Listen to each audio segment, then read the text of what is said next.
Eco-BPAM System EBIPS dibangunkan sebagai penyelesaian teknologi untuk meningkatkan kecekapan penuaian madu kelulut yang sebelum ini dilakukan secara manual.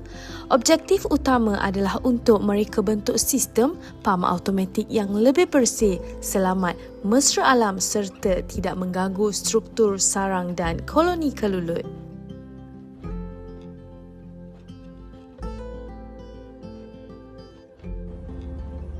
Apa ni? Sampai susah lagi nak sedut ni pakai menu ni. Sikit-sikit nak kesedut. Aduh, tak susah.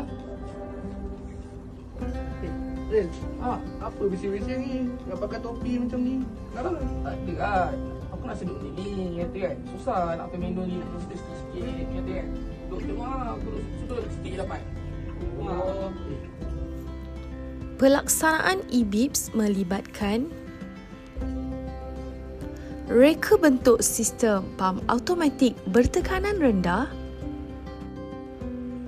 penggunaan tenaga boleh cas semula portable dan mudah alih, kaedah penyedutan tanpa sentuhan langsung bagi mengelakkan pencemaran,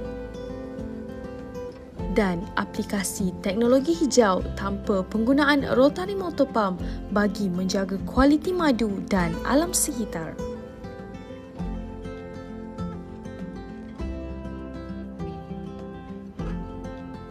Inovasi ini berjaya menghasilkan sistem PAM bertekanan rendah yang menyedut madu secara lembut, mengurangkan kerosakan sarang dan gangguan kepada koloni kelulut, meningkatkan kualiti madu lebih bersih dan kurang pencemaran dan mempercepatkan proses penuaian serta meningkatkan produktiviti penternakan.